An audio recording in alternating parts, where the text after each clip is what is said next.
The hall did not feel like a place designed for human gathering. It felt like a structured mechanism, built to classify, evaluate, and discard.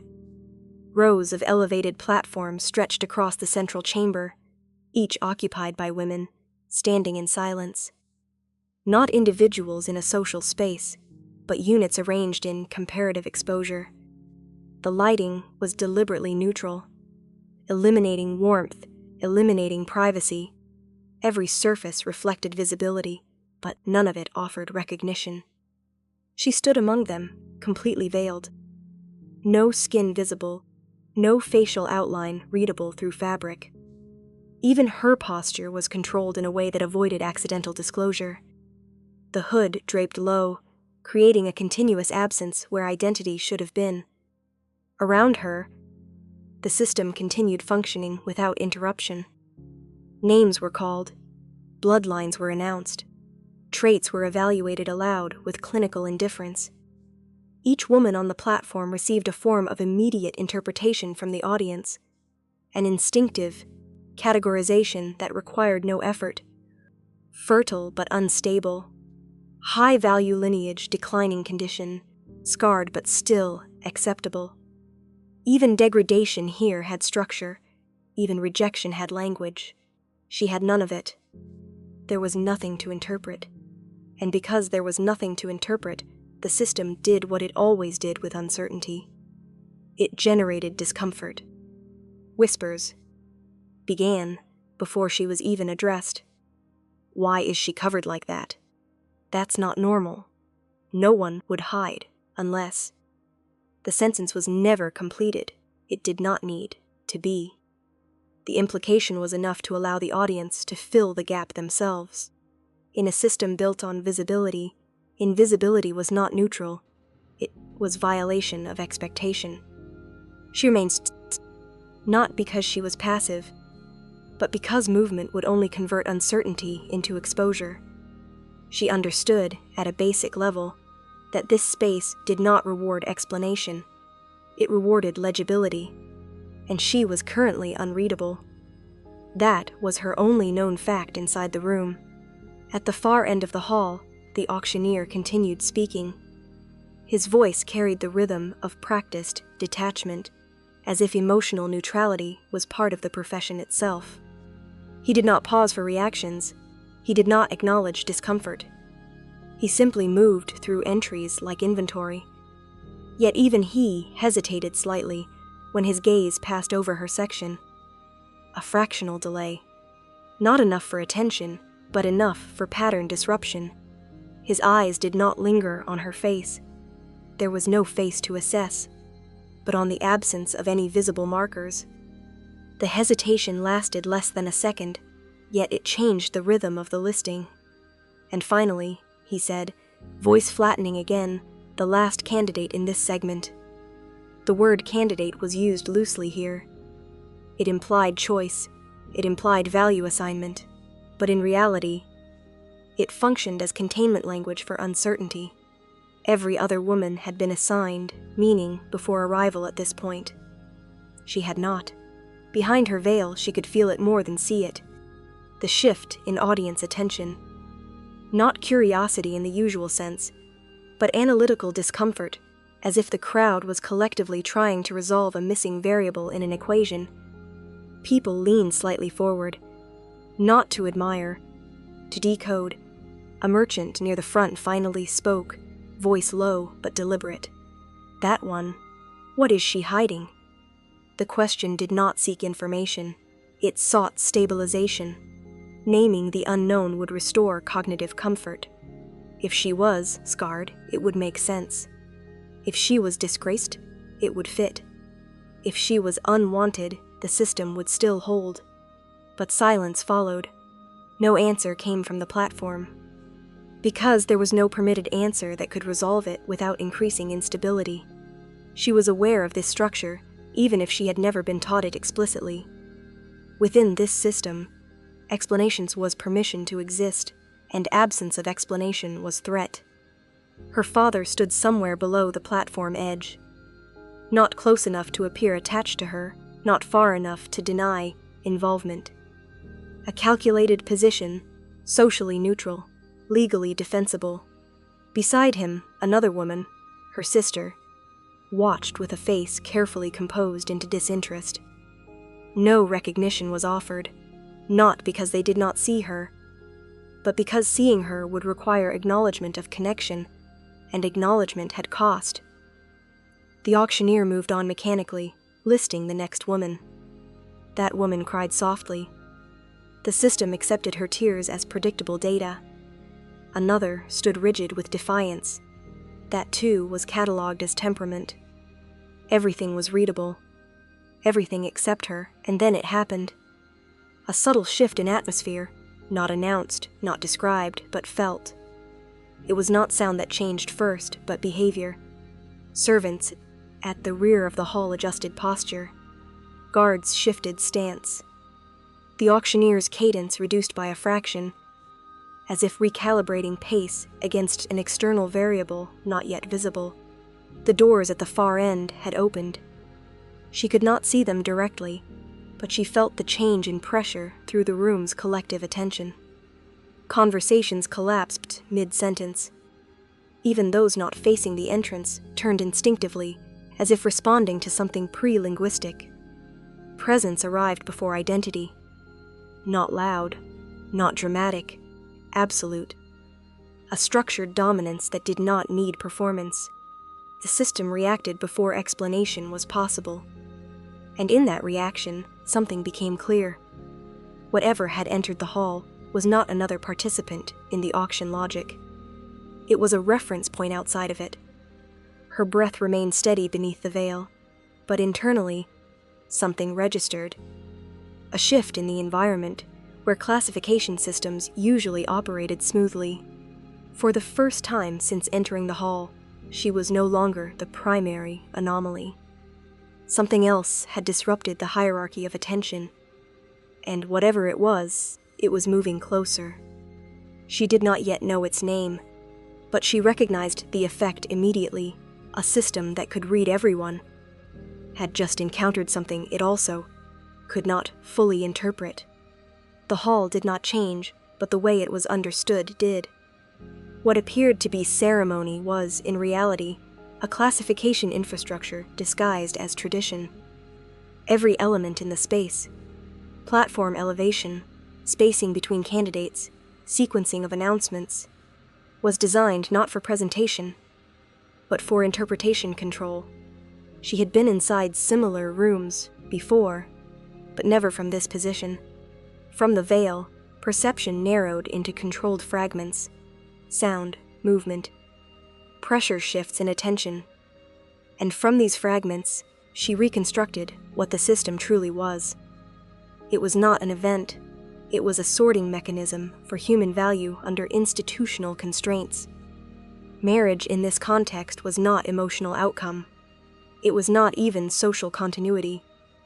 It was a stabilizer, a regulated transfer of individuals across power structures to prevent fragmentation of hierarchy. The term wife functioned less as identity and more as a contractual role, assigned to maintain equilibrium between factions. She understood this because she had been taught, indirectly, to understand her own disposability. Around her, women were not perceived as individuals in the conventional sense. They were nodes, points in a network whose value depended on connection, lineage, fertility probability, and political alignment. Each one existed as a combination of variables: lineage weight, reproductive projection, alliance compatibility, aesthetic acceptability, behavioral predictability. Identity in this structure was not a self-contained truth. It was a function assigned by external observation. A woman was not who she was. She was what she could stabilize. And stability in this system was the only currency that mattered. She had always known this in an abstract way. It had been embedded in upbringing, reinforced through silence, confirmed through absence of choice. But now, inside the auction hall, abstraction became visible logic. Every other candidate was being processed through immediate recognition. A scar became risk with resilience. Tears became emotional instability but high compliance potential.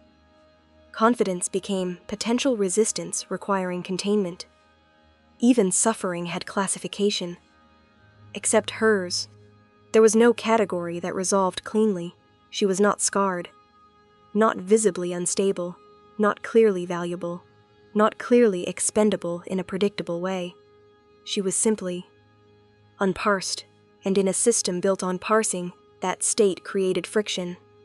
She observed the pattern of reactions rather than participating in them. That was her only form of safety. Becoming analytical instead of being interpreted. Her father's presence registered not as emotion, but as positioning within hierarchy. He stood like someone who had already resolved her outcome internally. There was no hesitation in his posture, no conflict visible in his stance. To him, she was already a concluded variable. This was not betrayal in emotional terms. It was structural logic. A node that fails to produce value is reassigned or removed. She did not resent it. Resentment required expectation of deviation, and she had learned not to expect deviation from systems designed for stability. Her sister's lack of acknowledgement followed the same logic. Recognition would require risk of association. Risk in hierarchical systems is always calculated against benefit. The result was predictable. Non-recognition was not cruelty, it was optimization. And yet, despite this clarity, something inside her remained tense, not emotional but epistemic. Because even within this rigid structure, there were rules, and she did not yet understand why she failed them. She had expected low value. That part was consistent. What she had not expected was non-legibility. Low-value nodes still have classification, but she had been placed outside classification entirely. That was the deviation. And deviation in systems like this did not remain stable for long. It was at this exact point of internal calculation that she felt it again. The shift in the room, attention did not simply move. It reoriented, as if the entire system had encountered a higher priority input. The auctioneer paused mid-sequence, not because he chose to, but because the rhythm of the environment no longer supported continuation. Even structured roles respond to structural interruption. She did not look up. She did not need to. The system had already informed her of what had entered. Not through language, through recalibration. Something, or someone, had arrived whose presence did not conform to the classification hierarchy currently in use. And in that moment, a realization formed with uncomfortable precision. If she was unreadable to the system, then something else had just entered the room that the system itself struggled to read as well. The hierarchy had not collapsed, but it had begun to compete with a different form of logic. And she, still standing in silence behind her veil, understood the implication immediately. Whatever that presence was, it would not observe her as a node. It would observe her as an anomaly within an already disrupted system. And anomalies do not remain unexamined for long. The shift did not announce itself. It did not require attention, nor did it demand recognition. It simply replaced the existing rhythm of the hall as if the previous structure had been temporary noise, rather than established order. The auction continued in form, but not in function. Words were still being spoken. Names were still being listed. Yet none of it carried interpretive weight anymore. The system had not stopped. It had been downgraded to background processing. She sensed this before she understood it. Not through sight, not through sound, through the sudden absence of hierarchy in perception. Everything in the room that had previously demanded interpretation now felt secondary, as if the system had quietly reallocated priority to something outside its own structure. And then she saw him. Not directly at first, but through the reaction field around him. Guards did not tighten formation. They did not relax either. They recalibrated, subtle adjustments that indicated not threat response, but model correction. Even trained personnel were no longer operating on instinct alone. They were referencing something beyond protocol. The Alpha King moved through the hall without interruption. There was no ceremonial framing, no forced acknowledgement from the auctioneer, no structured announcement. The system did not introduce him, because introduction implied placement within hierarchy, and he was not being placed. He was already positioned outside it. His presence did not compress space. It reorganized interpretation of space itself. He did not look at the women on the platforms as individuals. He looked at them as a field of structured variables. Not cruelty, not detachment. Computation without emotional noise. Her understanding of him formed before he ever turned toward her section. It was not attraction, not fear, not recognition in the human sense. It was simpler and more uncomfortable than that. He processed the environment without inheriting its assumptions. Most people in the hall saw value through comparison. He appeared to see comparison itself as a system artifact. Something to be used, not believed. One by one, his gaze passed through candidates. Each woman he observed became momentarily reduced to a set of readable parameters, even if she herself was not aware of it.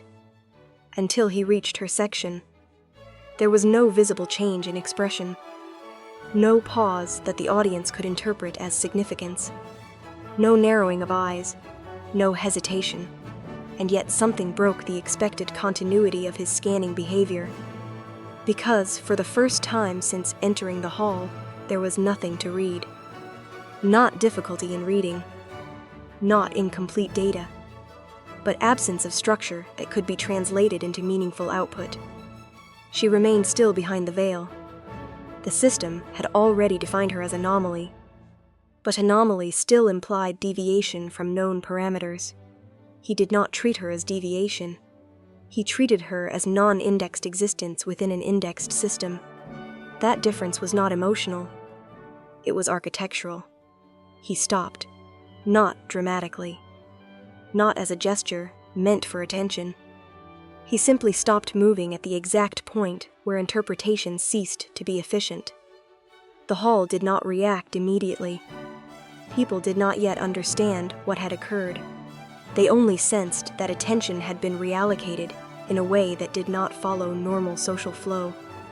The auctioneer hesitated again, this time longer, because continuation required permission from structure, and structure was no longer confident in its own priority order. The Alpha King's gaze remained fixed on her, not on her veil, not on her posture, but on the absence of readable identity beneath it. And for the first time since the beginning of the auction, she felt something shift internally. Not emotion, but definition pressure. As if the system itself was asking a question it was not designed to ask. Why would something unidentifiable be selected instead of something merely low value? The Alpha King did not answer the system. He simply made a decision that bypassed it entirely, and in doing so, created the first irreversible rupture in the logic of the room. Selection, without readable justification. Her existence had been an anomaly. Now it had become a point of focus, and the question that followed was no longer about who she was. It was about why he had chosen what could not be read at all. The silence that followed his decision was not natural. It was structural, as if the hall itself had failed to compute the implication of what had just occurred, and was waiting for an external system update before continuing. The Alpha King did not announce his choice. He did not negotiate it. He did not justify it. He simply remained where he was, gaze fixed, posture unchanged, while the entire logic of the auction attempted, and failed, to reassert control over the situation. The auctioneer finally spoke, but his voice lacked its earlier certainty. "Your Majesty, the candidates are," he stopped. Not because he was interrupted, but because he realized interruption implied equality of interpretive authority. And there was none. The Alpha King did not look at him. He did not need to. Her, he said. One word, no reference, no title, no description. Not even a gesture. But the system understood exactly what had been selected. Or rather, it understood that refusal to understand was no longer an option. A subtle shift moved through the room. Not panic, not excitement. A recalibration of consequence. Every noble present began attempting to reconstruct the decision, using available logic. Lineage mismatch, political inefficiency, absence of visible value, lack of informational data, none of it converged into coherence. That was the problem. There was no rational path to selection, and in systems like this, irrationality from a central authority was not merely unusual. It was destabilizing. The court reacted in controlled fragments. A noble leaned forward, voice careful, but edged with forced composure. Your Majesty, that candidate has no recorded lineage value suitable for alliance mapping. Another followed immediately, as if continuity of logic required reinforcement. Her classification profile is incomplete. Selection would introduce structural imbalance in succession planning. A third attempted a more diplomatic framing. There are candidates with verified noble integration scores, exceeding hers by multiple tiers. Each statement was correct within the system, and irrelevant outside it. The Alpha King finally turned his head slightly, not toward them, but toward the data field they were referencing as if it had authority. He did not respond immediately. When he did, his voice carried no emotional contour. That is not the variable I used. The silence that followed was heavier than before, because it introduced a new assumption into the room that there existed a variable the system did not track. The nobles exchanged brief glances, but none of them spoke again. To question further would imply exposure of ignorance, and ignorance within this structure was politically expensive. The auctioneer looked toward the platform, instinctively, as if seeking confirmation from the candidates themselves. But there was nothing to confirm. Only women arranged in silence, each already reduced to interpretive labels by everyone, except the one person who had bypassed labeling entirely. And then the implication landed fully. The Alpha King had not selected based on lineage, not based on alliance potential, not based on visibility. He had selected without using the system's language at all. She felt it before she understood it. The attention of the room had shifted toward her again, but differently than before. Earlier, she had been an anomaly inside classification. Now she was an outcome outside classification, not unreadable. Selected despite unreadability. Her body remained still, but internally the structure of interpretation around her began to collapse. If value was defined by the system and the system had failed to define her, then selection should have been impossible. Yet she had been chosen. This contradiction did not produce emotion. It produced instability in self-model. A soft but persistent cognitive fracture formed. If I am nothing in their system, why am I something in his decision? The Alpha King stepped forward for the first time since speaking. Not toward the court, not toward the auctioneer, toward the platform. Each step was measured, but not performative. There was no attempt to assert dominance. It was simply movement through a space that no longer defined resistance against him.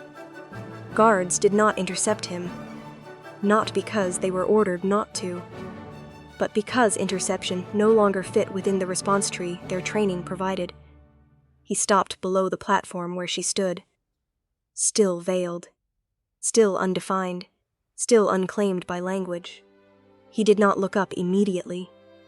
Instead, he paused, as if confirming something that did not require external validation.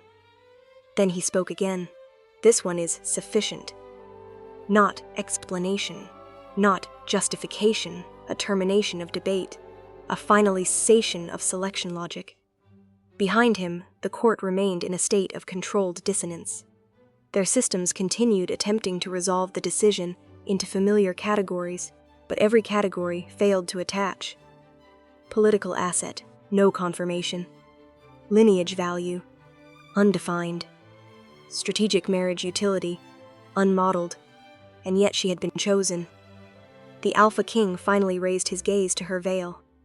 Not with curiosity, not with expectation, but with the same precision he had applied to everything else in the room. Except this time, there was no output classification forming behind his observation, only acknowledgement of absence. For the first time, the system did not describe her. It only registered that she had been singled out by something operating outside its interpretive structure. And in that moment, the most dangerous realization in the room settled quietly into place. Into Vapluske's. Whatever logic governed him did not require mission from theirs. And she, still standing behind the veil, understood the implication even without fully grasping its mechanics. She had not been chosen because she made sense. She had been chosen despite the fact that she did not. The clause was not written for her. That was the first thing she understood when it was spoken aloud. It was not framed as a privilege, nor as a restriction in the traditional sense. It was delivered with the same procedural neutrality used for legal adjustments in succession policy or territorial governance. Yet its implications did not belong to administrative language.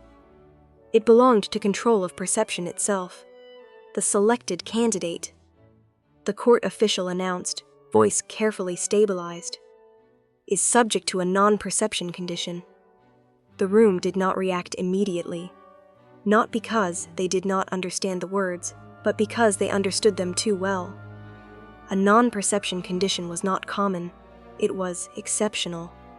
And exceptions in a system built on hierarchy were never benign. The official continued, as if reading from a document that pre-existed the decision rather than explaining it. No individual within court hierarchy, excluding authorized sovereign access, is permitted to visually or structurally identify the selected subject's facial attributes. A pause, then clarification, though none was needed. This condition is absolute.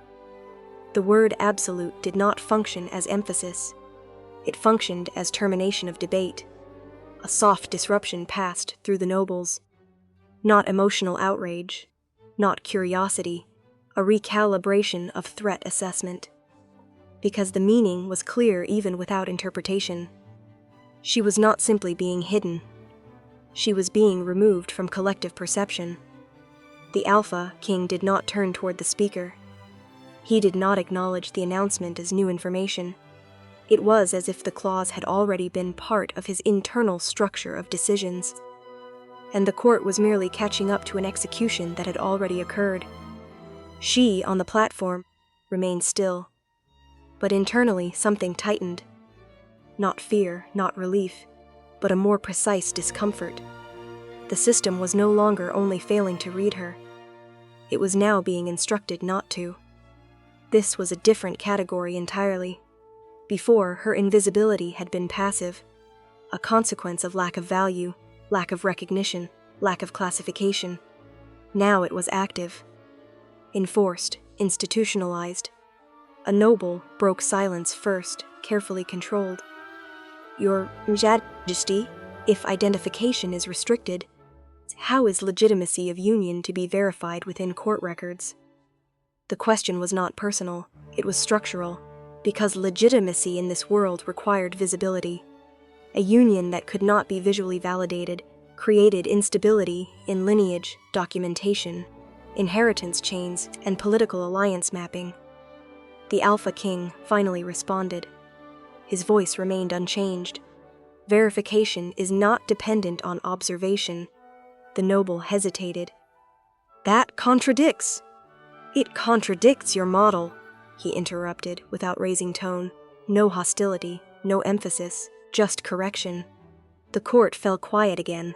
not because they agreed, but because disagreement required an alternative framework, and none was immediately available. She listened without moving. The words should have clarified something. Instead, they displaced certainty. If she could not be seen, then she could not be socially anchored. If she could not be socially anchored, then she could not be positioned within hierarchy. If she could not be positioned, then she existed outside the primary structure that defined everyone else in the room. But unlike before, this was not absence. It was exclusion.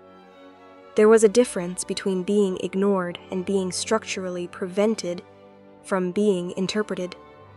She began to understand the implication with uncomfortable precision. This condition did not protect her from the system. It protected the system from how she might be processed. The realization did not arrive as emotion. It arrived as logic inversion. If perception defines function, and perception is restricted, then function becomes undefined. Undefined entities in structured systems are not simply invisible. They are unstable variables, and unstable variables are either contained or eliminated. Her gaze lowered slightly beneath the veil, not in submission, but in recalibration. The Alpha King had not looked at her face, but he had already rewritten the rules governing whether anyone else could. This was not romance logic, it was system architecture. A second noble spoke, more cautiously. Is this condition? For protection? The question carried an assumption. That restriction of perception implied safety. But even as it was asked, the court seemed uncertain whether they wanted the answer. The Alpha King did not answer immediately. When he did, his response did not validate either interpretation. It is for stability. That was all. Protection implied intention toward her. Control implied intention toward others. Stability implied neither. It implied outcome management across a system that could not tolerate unpredictability. She stood within that definition, and for the first time, understood her position not as value or lack of value, but as controlled uncertainty embedded into hierarchy logic. The court did not relax. If anything, tension increased. Because stability achieved through non-perception was not stable in a social sense. It was enforced ambiguity. A maintained blind spot eye inside, a system designed to see everything. And blind spots, by definition, always generate pressure. She became aware of a new dynamic forming around her. She was not being erased. She was being placed in a state where observation itself was no longer allowed to resolve her existence. From above, the Alpha King's gaze remained steady, not on her identity, not on her face, but on the clause itself, as if confirming that reality would now comply with the parameters he had set. For the first time since the auction began, she understood the true nature of what had happened. She had not been chosen to be seen. She had been chosen to exist in a system where seeing her was no longer permitted, and the question that formed in the silence afterward was not spoken aloud, but it propagated through every structural level of the room. If she could not be perceived, then what exactly had been selected? The veil remained in place, but its meaning had changed. What had once been a passive barrier, something built by circumstance, assumption, or neglect, was now formally recognized by the system as a condition of governance. Not an accessory, not a symbol, not a gesture of protection, a parameter. She was escorted from the auction platform without direct acknowledgement of identity. No name was spoken aloud. No face was recorded for public registry. Even movement through the corridor was structured to avoid forming a coherent, visual record of her existence. And yet, paradoxically, she was no longer ignored. She was being handled with precision. Guards did not look at her face, not out of disrespect, but out of instruction. Servants adjusted their gaze angles before entering proximity. Even court officials avoided forming full visual alignment with her position. It was not invisibility in the sense of absence. It was invisibility as regulation. She understood this in fragments rather than conclusions. Each interaction carried the same underlying pattern. Recognition was not denied. It was redirected. The system did not erase her. It prevented her from becoming a stable object of interpretation. They called it protocol without naming its implication. A protected candidate, a restricted subject, a non-perception entity. Each label avoided the central truth. She was being removed from public cognition, while still being physically present within institutional space. And for the first time, she experienced something that did not fit into her prior model of existence. Respect without recognition, control without violence, presence without identity. The corridor she walked through was wide enough for visibility, yet no one treated visibility as relevant. Conversations shifted away as she approached, not abruptly, but as if a silent directive adjusted attention flow. Even curiosity seemed filtered before it could form. This was not fear. Fear required acknowledgement. This was structured omission. She began to notice the emotional paradox embedded inside it. Part of her had expected humiliation. That expectation had been consistent with everything she had been conditioned to interpret as her place within the system. Instead, there was restraint. But restraint without explanation did not resolve uncertainty. It deepened it, because she could not determine intent. Protection implied value. Erasure implied discard. But what she was experiencing did not resolve into either category cleanly. It existed in the unstable space between them. She recalled the moment in the auction hall when the Alpha King issued the condition. The simplicity of his phrasing had not clarified anything. It had instead displaced the burden of interpretation onto the system itself. Now she saw the consequence of that displacement. The system had obeyed. But obedience had not created clarity. It had created structural ambiguity. She stopped briefly at the entrance to a secondary corridor. No one instructed her to stop. No one prevented her from moving. Yet movement itself felt suspended, as if even choice required validation that was no longer externally available. For the first time, she considered something quietly, without emotional escalation. If no one is allowed to define me anymore, then what remains of me inside their world? Not as fear, not as relief, but as unresolved identity pressure.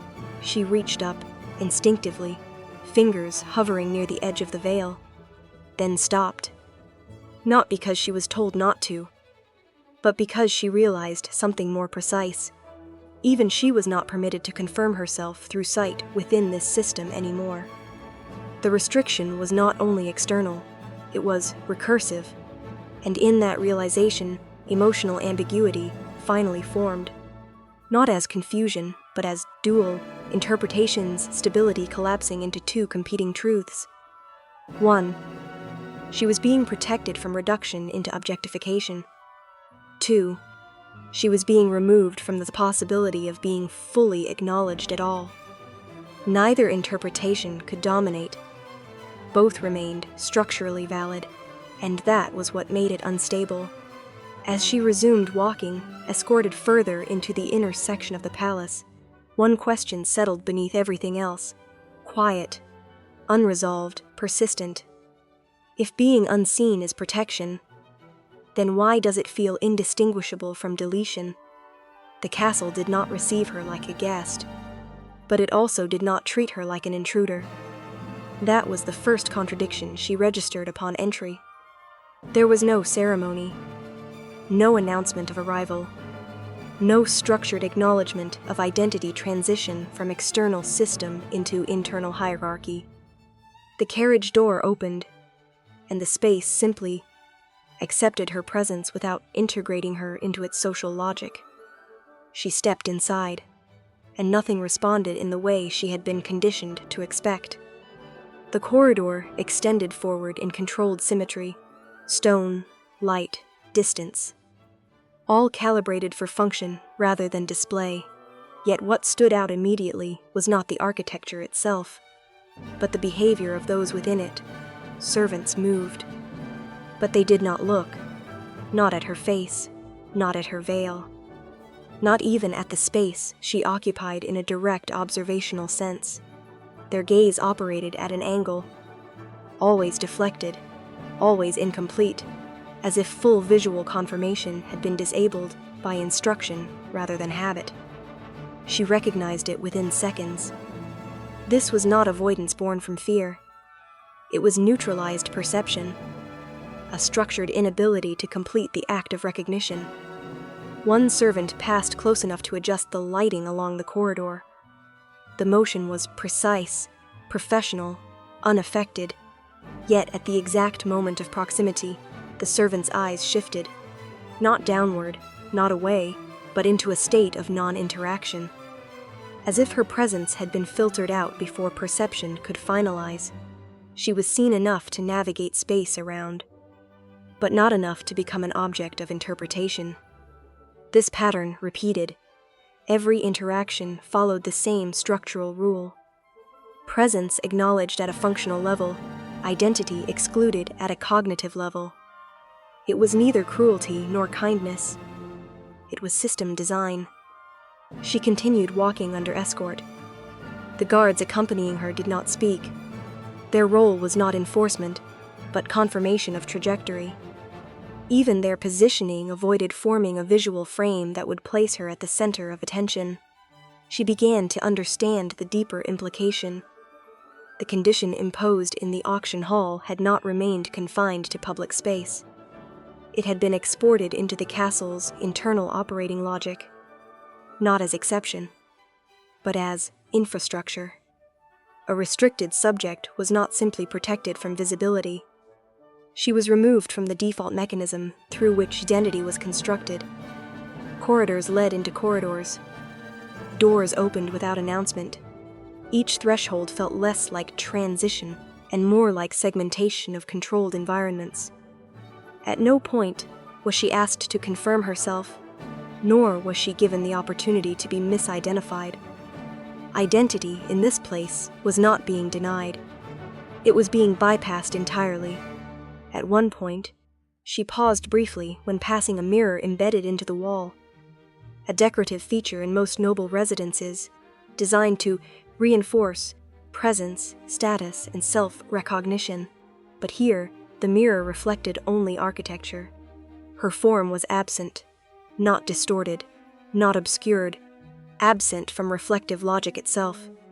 She did not react outwardly.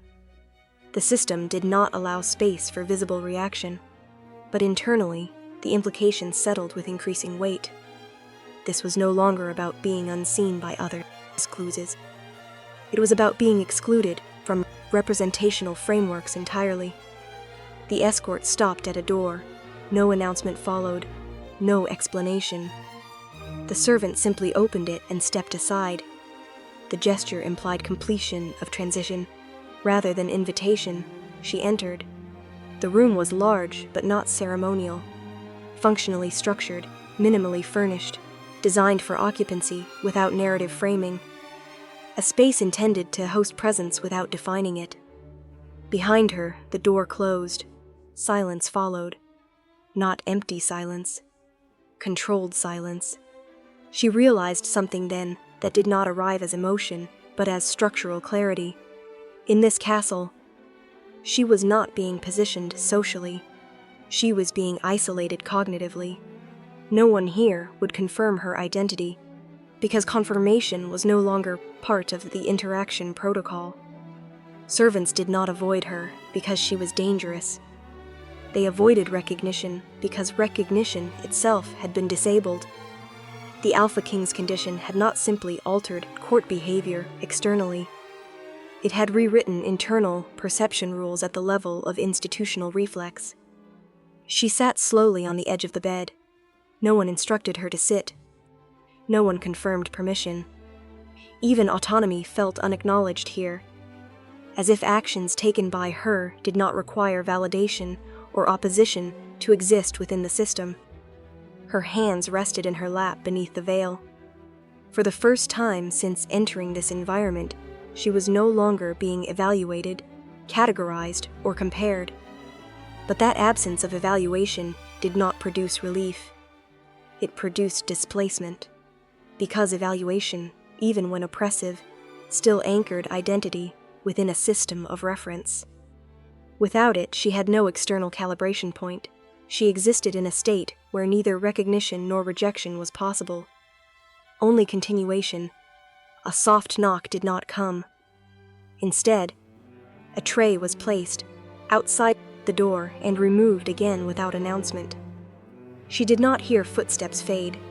She only noticed the absence of interaction continuing with perfect consistency. And within that consistency, a thought formed. Quiet, precise, unavoidable. If no one here is allowed to perceive me fully, then I am not being hidden inside this system. I am being kept outside its ability to define what I am at all. Nothing about the Alpha King suggested inconsistency. That was the first contradiction she noted. His behavior was structurally stable, almost to the point of predictability. He did not fluctuate in tone, in presence, or in engagement with the environment. And yet, the outcomes of his actions did not align with any single interpretable model she could construct. He did not behave like someone invested in her identity, and yet he continuously altered the conditions under which her identity could exist. The first intervention was subtle, a modification in room allocation. She had been assigned a chamber within the inner wing of the castle, functional, neutral, stripped of symbolic decoration.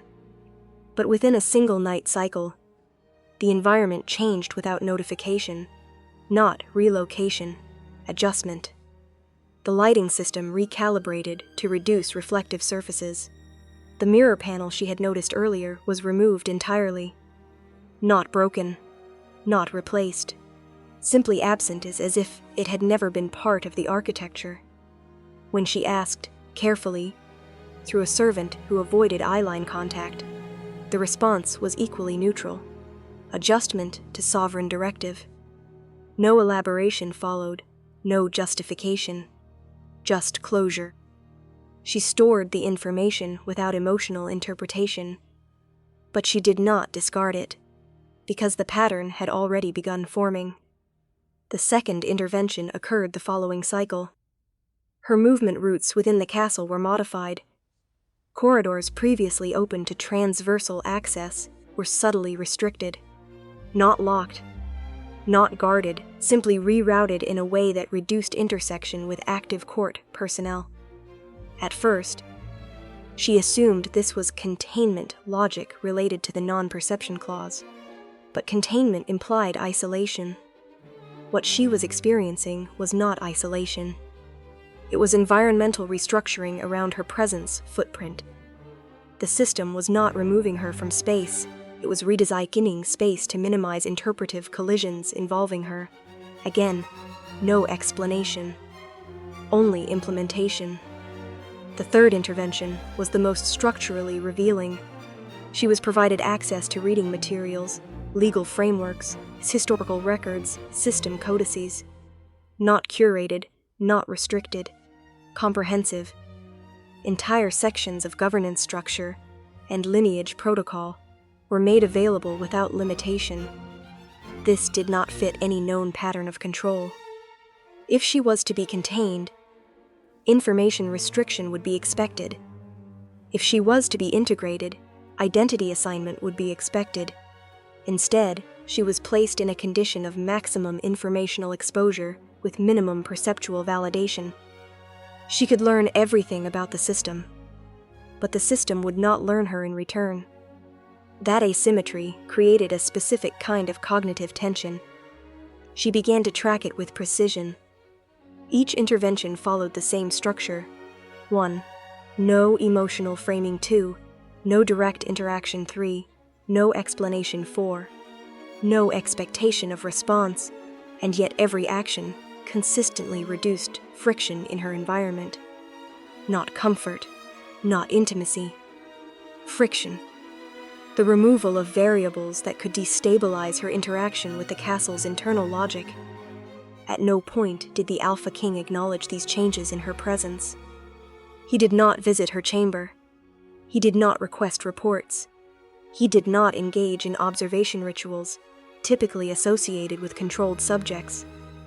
And yet, every structural adjustment bore the signature of centralized authority. This was what made the pattern inconsistent. If he was indifferent, no intervention would occur. If he was controlling, explanation or direct enforcement would be present. If he was protective, emotional framing or relational anchoring would be visible. But none of these models applied cleanly. She began to isolate the behavior into a separate category: non-referential influence. Actions taken without reference to acknowledgement. Presence of intent without communicative trace. She tested this hypothesis internally by observing secondary effects.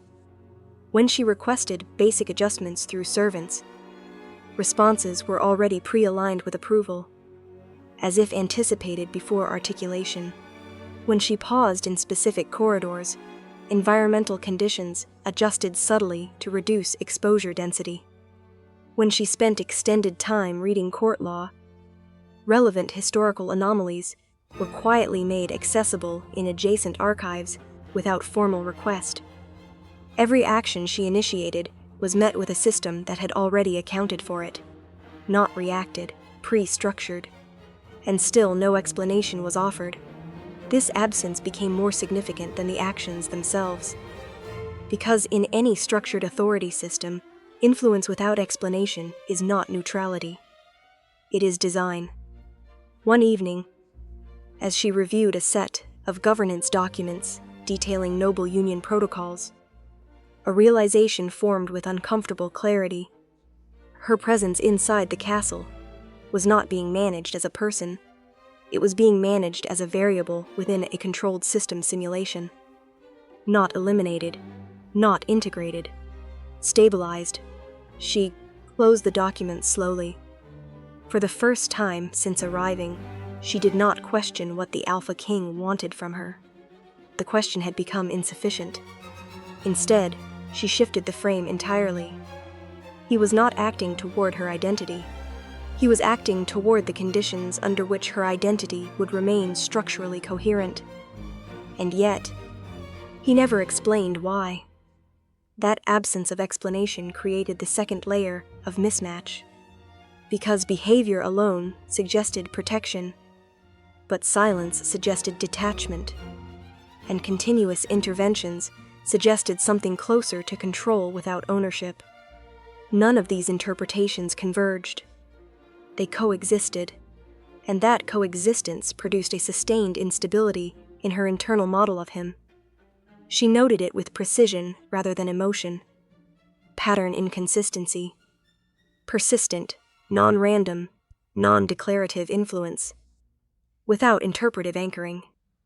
The final realization did not arrive as conclusion. It arrived as a suspended question that the system itself had begun to reflect back at her. If he is not trying to be understood, then what exactly is he trying to stabilize? She did not notice the fracture when it began, because at first it did not feel like breaking.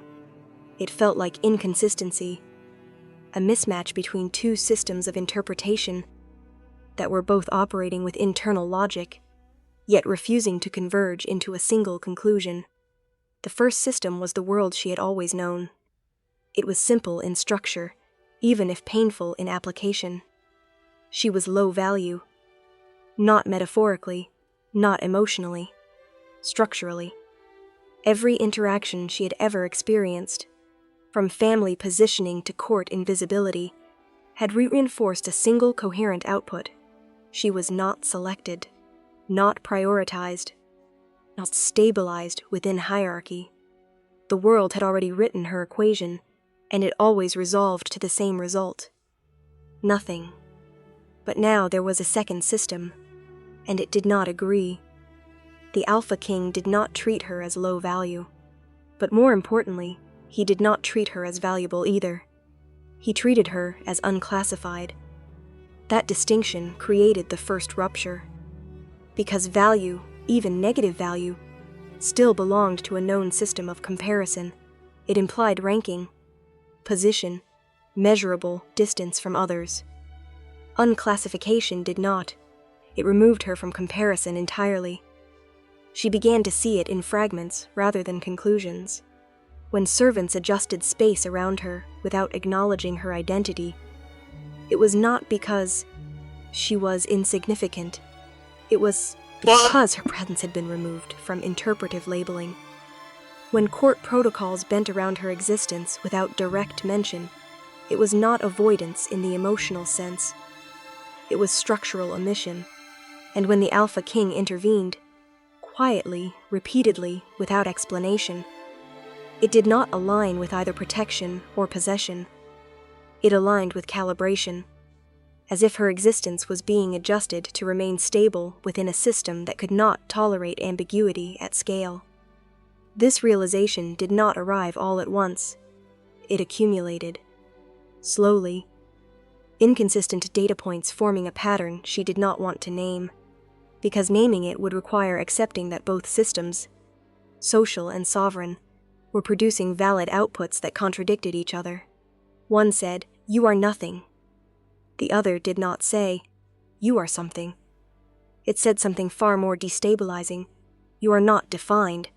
She stopped reading. Not physically, but cognitively.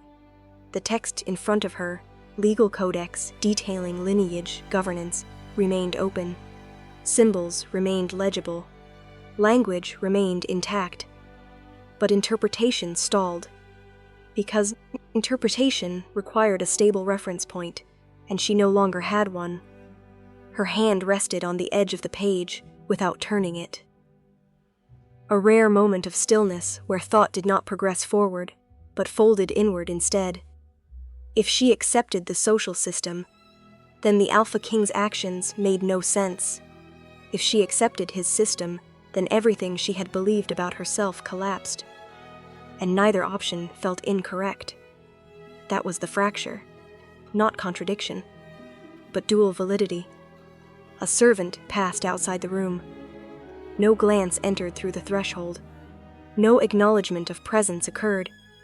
Yet the environment subtly adjusted. Lighting recalibrated. Distance maintained, silence preserved.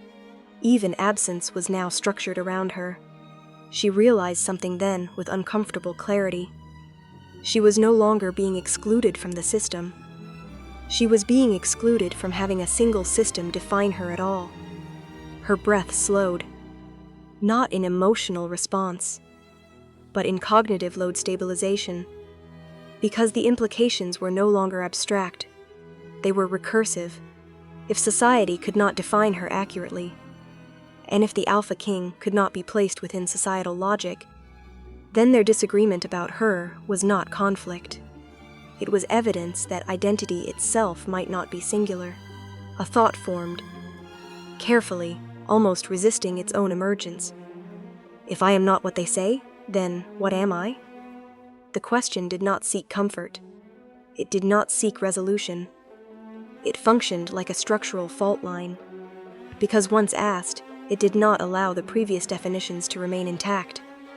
She closed the codex slowly, not because she had finished reading, but because reading had stopped producing certainty. Outside the chamber, the castle remained unchanged in architecture, but not in interpretation.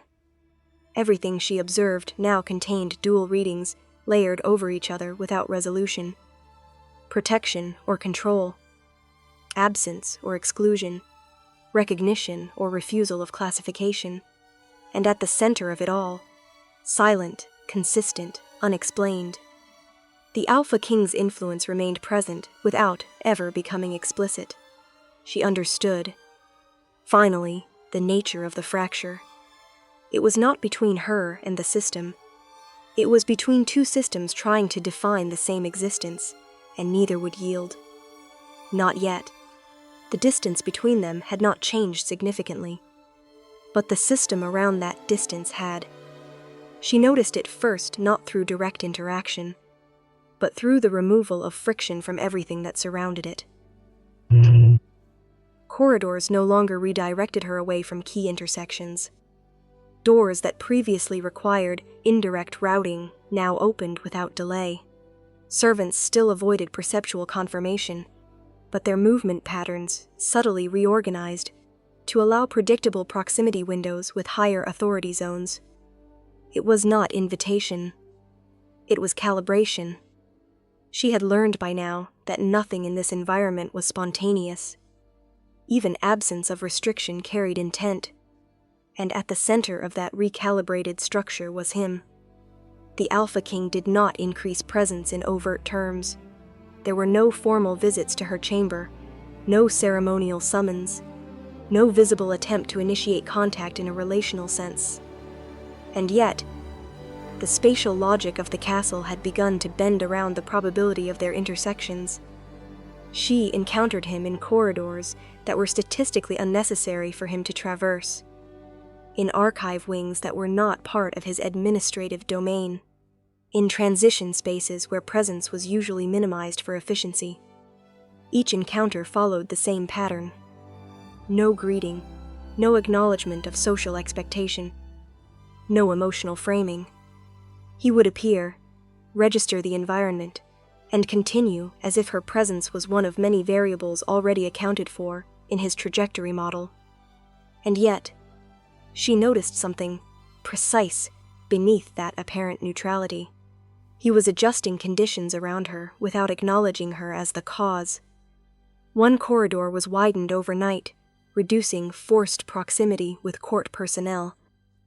Another restricted access for nobles, whose behavioral patterns increased interpretive noise in her vicinity. Reading access expanded further, now including restricted geopolitical records that should not have been available to someone without formal identity classification. Each change was subtle enough to avoid attention from the system itself, but not subtle enough to avoid recognition once patterns accumulated. She began to track it analytically, not emotionally, because emotional interpretation failed quickly in this environment. It required assumptions about intent that the system refused to confirm. So she reduced him to observable behavior vectors, spatial adjustments around her presence field, selective reduction of social interference, removal of interpretive noise, sources, consistent absence of communicative justification, and one additional variable that refused classification. He never claimed her, not once, not in language, not in symbolism, not in administrative framing. Even when court protocols attempted to categorize her under his authority, he did not reinforce ownership logic. He did not reject it either. He simply allowed ambiguity to remain structurally unresolved. That absence should have clarified intent. Instead, it destabilized interpretation. Because in systems like this, non-claiming was not neutrality. It was refusal to enter the expected relational model, and refusal itself became a form of control. She encountered him again in the Eastern Gallery. This time, the interaction window was longer. He was already there when she arrived, standing near a series of architectural records displayed as layered translucent panels. He did not turn immediately. He was reading, not in the conventional sense, but in the same detached processing manner she had observed before. When she entered, the room did not shift in reaction. It stabilized, as if her presence and his presence together formed a condition the environment had already learned to accommodate. He spoke without turning. The archive expansion has been completed. It was not a question. It was not an invitation for response. She paused at a controlled distance. "I was not informed of a request," she replied. A silence followed. Not absence of response, but evaluation delay. Then, finally, there was no request. That was all. No explanation followed. No clarification of purpose. No indication of whether the expansion was intended for her, for the system. or for something else entirely. She realized then that every interaction with him followed a consistent structural rule. He never provided interpretive anchors, only outcomes, and outcomes without anchors created forced internal reconstruction. She understood the mechanism clearly now. He was not communicating. He was modifying conditions under which interpretation had to occur. A servant passed, at the far end of the gallery, but their gaze did not register either of them directly. The neutralized perception protocol remained active. Even here, proximity did not restore visibility, only controlled coexistence. He finally turned slightly, not toward her face, but toward her position in space. His gaze did not carry recognition in the social sense. It carried calibration, as if he was confirming that she remained within expected variability thresholds. Then he spoke again. You adjust faster than expected. Not praise, not observation in emotional framing, a performance metric. She held the silence carefully before responding. I am not sure what I am adjusting to. For the first time, there was a fractional pause longer than usual, not hesitation. Adjustment of internal model. Then, you are adapting to reduced external definition input. She processed the statement. It was accurate and incomplete, because what he did not say was more significant than what he did. He was not claiming her. He was not guiding her identity. He was removing the environment's ability to define her faster than she could be stabilized by it. And still, he never explained why. As he moved past her, their distance remained unchanged. But the system recorded a new state condition. Controlled proximity sustained without relational convergence. And within that condition, she recognized the next stage of the pattern. The closer he allowed her to be within his operational field, the less the external world could define what she was. And the more dangerous that ambiguity became, not because it threatened her safety, but because it began to erase the difference between protection and control entirely. The system did not rebel, it adjusted. That was the first misinterpretation most observers made when the friction began to surface inside the court structure. There were no open confrontations, no declarations of opposition, no visible fractures in authority. Only small, consistent deviations in behavior that accumulated into pressure. At first, it appeared as gossip, not organized rumor, but fragmented interpretive leakage. Patterns of speech that emerged when official explanations were insufficient to stabilize uncertainty. Servants spoke in lower tones when passing corridors connected to the restricted wing. Not about her directly, about the absence surrounding her. No one is allowed to see her face. That kind of restriction has never been applied at this level. If she cannot be identified, how can she be categorized in succession logic? Each statement was not rebellion. It was cognitive correction. The system was attempting to restore internal consistency through informal reconstruction. In another part of the castle, nobles began to ask more structured questions, not emotional ones, administrative ones. If she is not part of lineage visibility protocols, how is her status recorded in inheritance chains? If perception is restricted, does that invalidate verification mechanisms for union legitimacy? Who holds interpretive authority over a subject that cannot be observed? These were not challenges to power. They were attempts to repair model failure. Because the introduction of non-perception into a visibility-based hierarchy did not simply create confusion. It created systemic ambiguity in decision pathways that required clarity to function. And ambiguity, left unresolved, always generates pressure. The Alpha King did not respond publicly. He did not reinforce the system with explanation. He did not correct misinterpretation through discourse. He simply maintained the condition, and that maintenance, more than any statement, intensified resistance. Because systems do not destabilize when authority speaks. They destabilize when authority refuses to explain itself while still enforcing outcomes. Within a week cycle, the first structural signs appeared. Protocol delays increased in court sessions involving union verification. Archivists began flagging inconsistencies in historical precedent matching. Even administrative clerks reported difficulty in assigning standardized labels to records indirectly related to her presence. Not because the system was failing, but because it was being forced to operate with a missing variable that could not be ignored. The female subject could not be categorized, and categorization was the foundation of every downstream function. Still, no one directly opposed the Alpha King. That was not how resistance manifested here. Instead, the system began to reroute itself around the constraint. Alternative labels were proposed internally. Restricted visibility asset, non-perceptual sovereign attachment, undefined union subject. Each term attempted to resolve the contradiction without confronting it, but each attempt only widened the gap between observation and classification. She remained at the center of this structural tension without ever appearing within it. Inside the castle, she moved through space that was increasingly optimized around her absence of identity confirmation, yet outside her immediate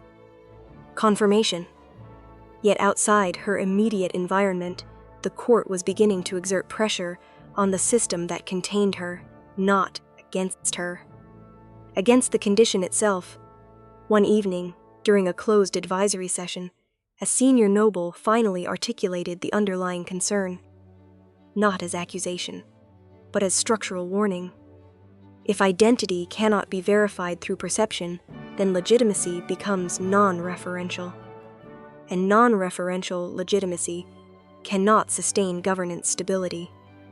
The statement hung in the chamber longer than expected, because it was accurate, and because accuracy without solution was more dangerous than error. Another voice followed, quieter. This condition may exceed acceptable deviation thresholds for hierarchical continuity. Still no mention of her as a person, only as a variable that resisted system closure. And at the center of all this, the Alpha King remained unchanged. No visible correction, no defensive justification, no emotional engagement, only continued enforcement of a condition that the system could not fully incorporate. From within the restricted wing of the castle, she was unaware of most of this in detail, but she felt its effect indirectly, through small changes in interaction timing, through increased procedural friction in external administrative flows, through the subtle way space seemed to tighten around her absence of definition, and through something more difficult to articulate, the growing awareness that her existence was no longer simply unusual. It was structurally consequential, not because she acted, but because she could not be resolved, and systems do not tolerate unresolved variables indefinitely. They either adapt around them, or eventually attempt to eliminate them. It did not begin as rebellion, it began as correction. A small deviation in behavior that would normally have been filtered out by conditioning began to persist instead of collapsing back into passivity. She noticed it first in how she responded to silence. Previously, silence in this system had functioned as instruction.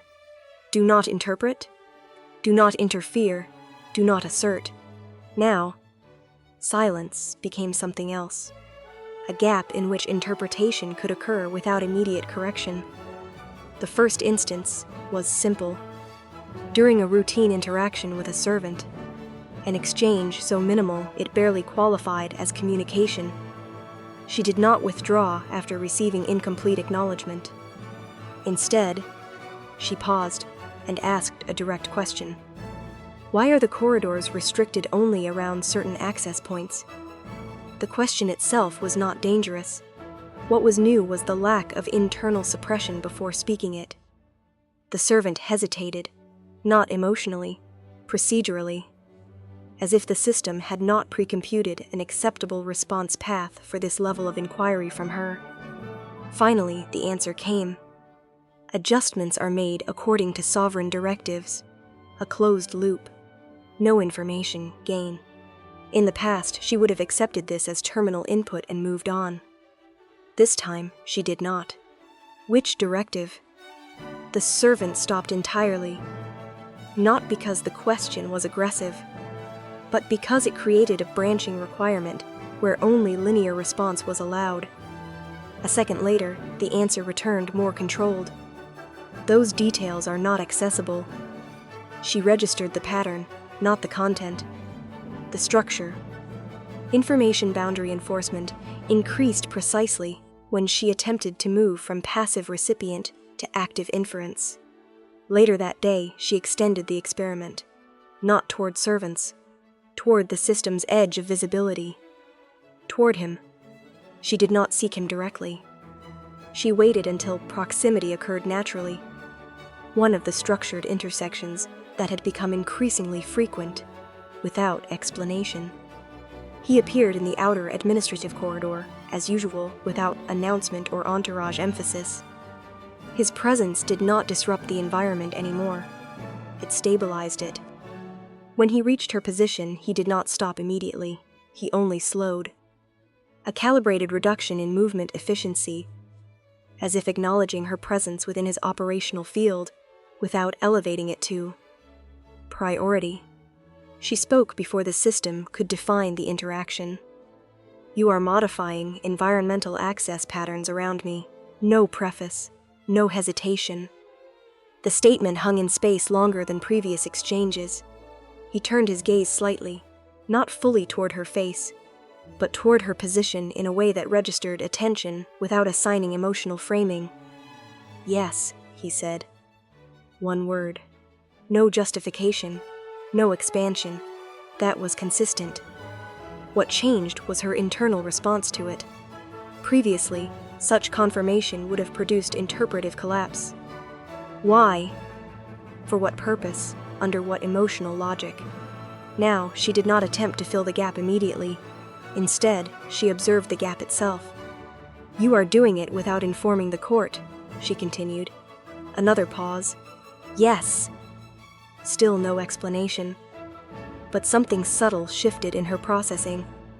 She no longer treated absence of explanation as missing data. She treated it as design constraint. The Alpha King did not provide interpretation because interpretation was not part of his function. He altered conditions. Others interpreted outcomes. She stood within that structure and tested something further. If the environment is adjusted for me, she said carefully, then what am I being adjusted for? This time, the pause was longer. Not emotional hesitation, model evaluation. When he spoke, it was still without variation in tone. You are adapting to reduced external definition dependency. The phrase aligned with something she had begun to suspect. But this time, she did not absorb it passively. She reflected it back into her own framing. I am not being defined less, she said slowly. I am being prevented from being defined externally at all. He did not correct her. That absence of correction was more significant than agreement, because it confirmed that her inference had entered acceptable model space. For the first time, she observed something new in the structure of their interaction. Not emotional closeness, not relational shift, but interpretive symmetry forming under constraint. He did not give her meaning, and the system did not give her meaning, but neither fully controlled how she now processed the absence of meaning. She was no longer fully passive within interpretation flow. She was beginning to generate her own stabilization layer, and that was the first real fracture in her prior state. Not identity collapse, not identity discovery, but identity recalibration without permission from any existing system. As he turned to leave, she spoke once more. Smaller, less structured. This does not clarify what I am. He stopped. Not fully, but enough for the system to register interruption potential. Then, It is not intended to.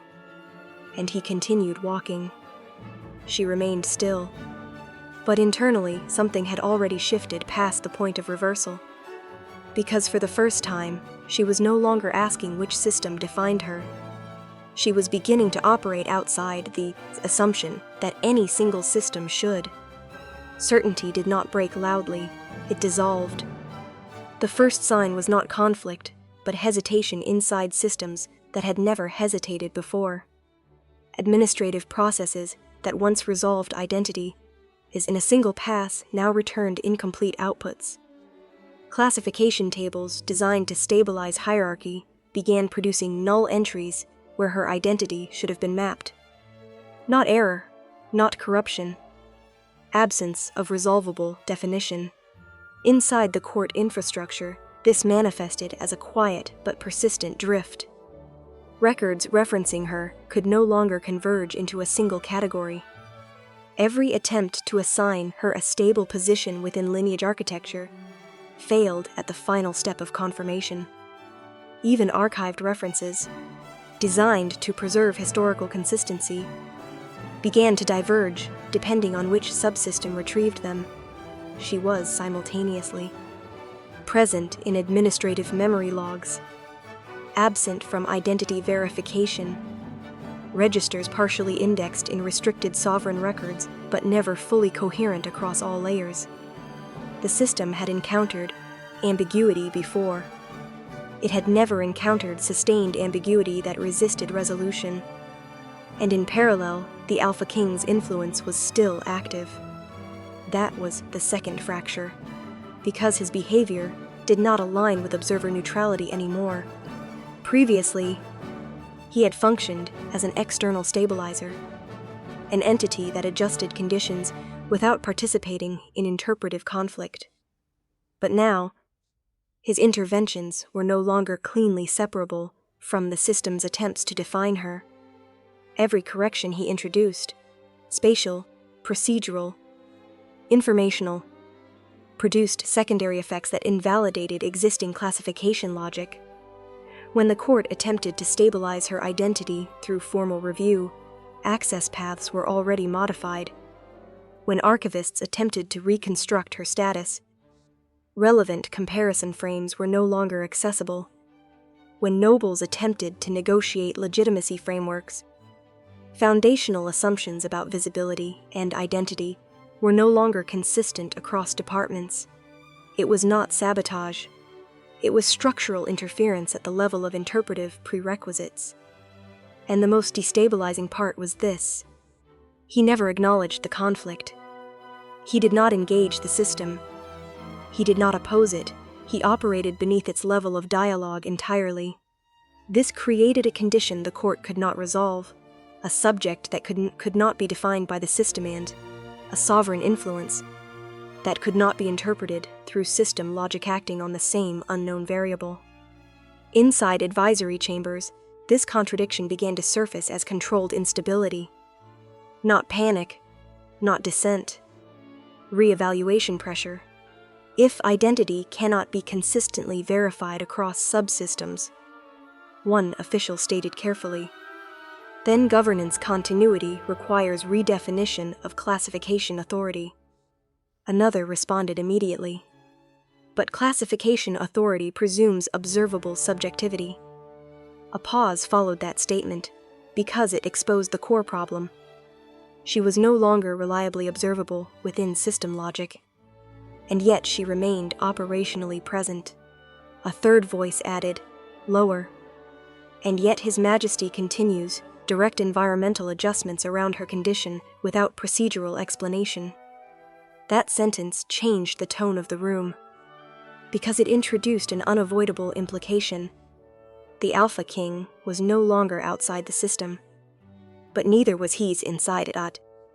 He was operating at a system where system constraints were treated as adjustable parameters rather than governing rules.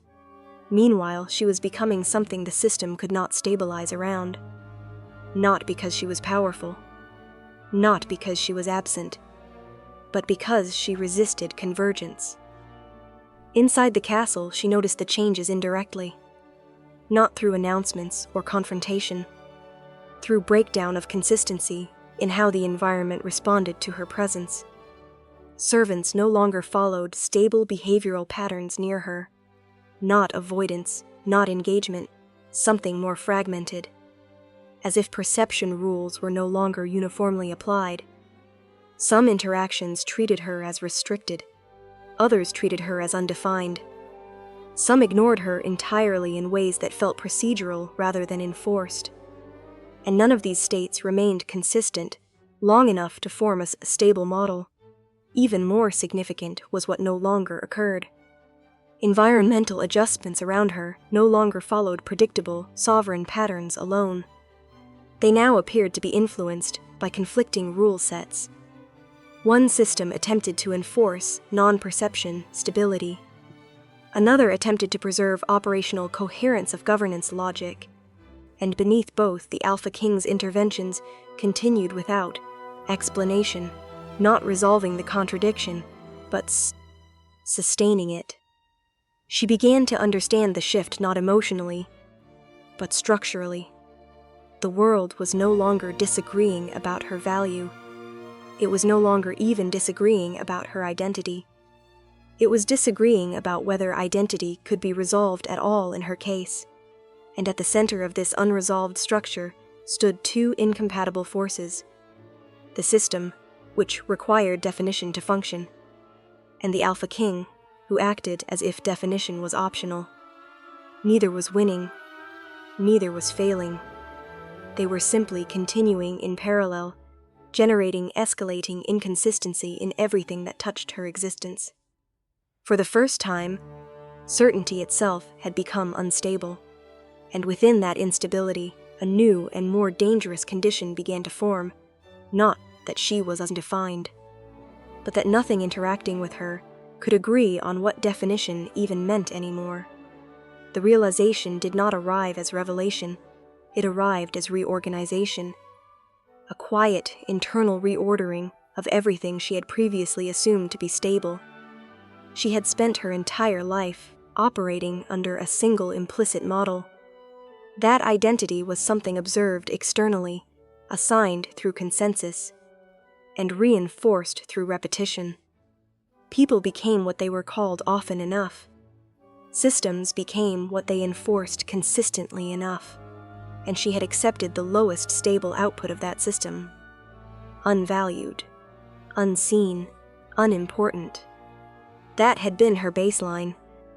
But the baseline had always depended on a hidden assumption, that there was only one system reading her. Now she understood that assumption had never been true. The court system read her through hierarchy logic. The servants read her through procedural absence. The nobles read her through political relevance. Her family had read her through utility and discardability. Each system produced a coherent output, but none of them agreed, and worse, none of them were referencing the same definition space. Then there was the Alpha King. He did not read her as any of those systems did. He did not classify her as valuable or worthless. He did not assign her emotional meaning. He did something more structurally disruptive. He treated her as a variable outside the system's interpretive compatibility layer. Not own value, not hidden value, but non-compatible reference object, and that distinction cracked everything she thought she understood. She sat alone in the chamber, the controlled silence of the castle pressing gently against the edges of perception. Even silence here was structured, filtered through non-perception protocols that ensured she remained functionally unanchored in the social sense. But now, instead of destabilizing her, the silence became a comparison field. She began to map it, not emotionally, cognitively. If multiple systems produced different readings of the same entity, then the contradiction was not in the entity itself. It was in the systems. The thought did not feel comforting. It felt precise. And precision, in a destabilized identity environment, was more important than comfort. She replayed every interaction in sequence. The court, you are unclassifiable within lineage logic. The servants, you are absent from perceptual requirement frameworks. The Alpha King, you are not defined by external definition input. Each statement, previously experienced as fragmentation, now aligned into a single structural insight. They were not disagreeing about what she was. They were revealing that each system only saw a projection of its own limitations, and she had mistaken those projections for her identity. A pressure formed behind the thought, not emotional, but epistemic. Because if every interpretation of her was system-dependent, then none of them were absolute. Not even the negative ones. Not even the absence-based. She was not low value in any universal sense. She was low value within a specific evaluation framework. She was not invisible. She was excluded from a specific perceptual protocol, and she was not undefined. She was multiply-defined without convergence. The implications cascaded outward, slowly, relentlessly. Because if identity was not singular, then her entire internal model of self had been built on a simplification, not truth, compression. A necessary compression for survival inside a single dominant system. But that system was no longer the only one acting upon her. The Alpha King had introduced a second interpretive axis, not by telling her who she was, but by refusing to allow the environment to finalize a definition at all. She stood slowly, the movement felt different now. Not because her body had changed, but because the reference point around which her movements were evaluated had dissolved. She looked at her hands beneath the veil. For the first time, she did not see lack of recognition. She saw conflicting recognition systems, failing to converge. A subtle but irreversible shift occurred in her internal logic. If multiple systems produce incompatible readings of the same subject, then identity is not the output. Identity is the difference between outputs. The thought stabilized, not as certainty, but as operational framework, and within that framework something previously locked began to open. She was never unreadable. She was simply being read through incompatible systems that could not agree on a shared definition space, which meant the question she had been asking for so long, "What am I?" was incorrectly structured from the beginning. The correct question was not about her identity. It was about why the systems interacting with her could not converge on one. A faint shift in awareness followed that realization. Because if identity was a convergence failure rather than a fixed state, then the Alpha King was not seizing her differently. He was operating within a system that refused convergence entirely. And that meant his role in her existence was not interpretive. It was structural. He was not defining her. He was preventing all other definitions from stabilizing. She exhaled slowly. For the first time, the ambiguity did not feel like erasure. It felt like exposure of hidden architecture, and in that exposure, the emotional peak formed. Not as clarity, but as inversion. She had never been the object of conflicting interpretations. She had been the point where interpretation systems themselves failed to agree on what interpretation even was. What changed was not the world, and not the people inside it. What changed was the need for a single authoritative interpretation of the world itself. For the first time since the system had been built, contradiction was no longer treated as an error state. It was treated as a stable condition. She realized this slowly, not through announcement, but through observation of systemic behavior. Court reports no longer attempted full resolution of her identity. Instead of forcing classification into a single category, documentation began to carry layered annotations, parallel interpretations that did not overwrite each other. One's line would describe her as restricted sovereign subject. Another would mark her as non-perceptual union entity. Another would leave her explicitly undefined. Previously, such inconsistency would have triggered correction protocols. Now, it was preserved. not because the system had become more tolerant, but because it had become incapable of enforcing a singular definition without collapsing its own internal coherence. And at the center of this new equilibrium stood the Alpha King, but even that framing was no longer accurate. He was not acting as an opposing force to the system anymore, and he was not outside it. Instead, he had become something closer to a structural reference layer that prevented any single interpretive model from becoming absolute. She met him in the quiet corridor between administrative wings, an encounter that no longer felt like convergence of individuals, but convergence of two interpretive frameworks operating in proximity. No guards reacted, no servants adjusted behavior. Even the environment seemed to accept that neither presence required validation through external acknowledgement. He stopped when she stopped, not as mirroring, as synchronization. There was no ceremony in the moment, no emotional framing, only recognition of mutual, operational alignment. She spoke first, not cautiously, but precisely.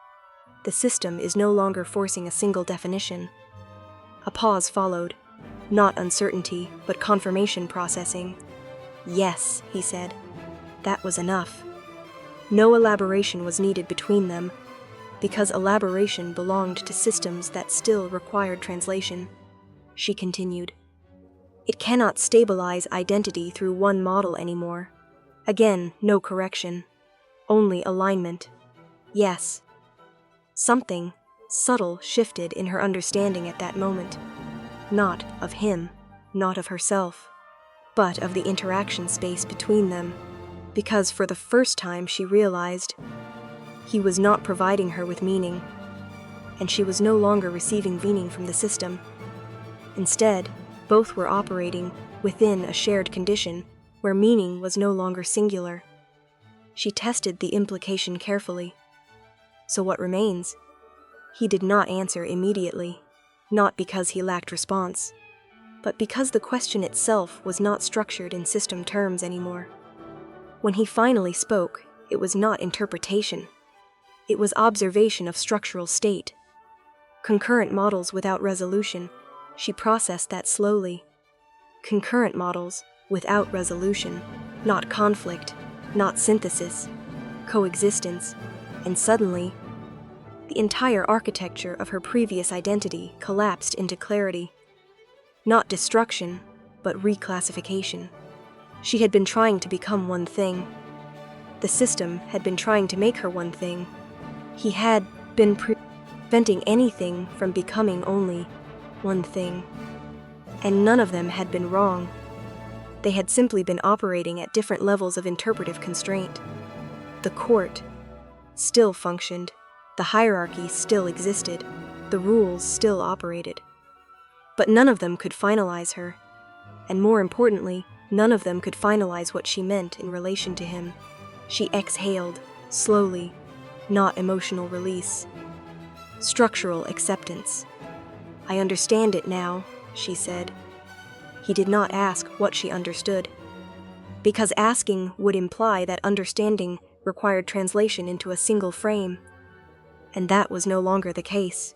She looked at him, not as a person to be interpreted, but as a node within the same unresolved system field. For the first time, there was no pressure to define what this interaction meant. Only awareness that meaning itself was now distributed. Not owned, not fixed. He turned slightly, preparing to leave. Before he did, she spoke one final line. Not as question, not as declaration, but as confirmation of structural reality. So nothing is actually changing. He paused, then answered, No, a beat. Interpretation is, and he left. She remained standing in the corridor, where silence no longer functioned as absence, but as shared computational space between unresolved frameworks. For the first time, she did not feel like something being defined, and she did not feel like something escaping definition. She felt like the point where definition itself had stopped being singular.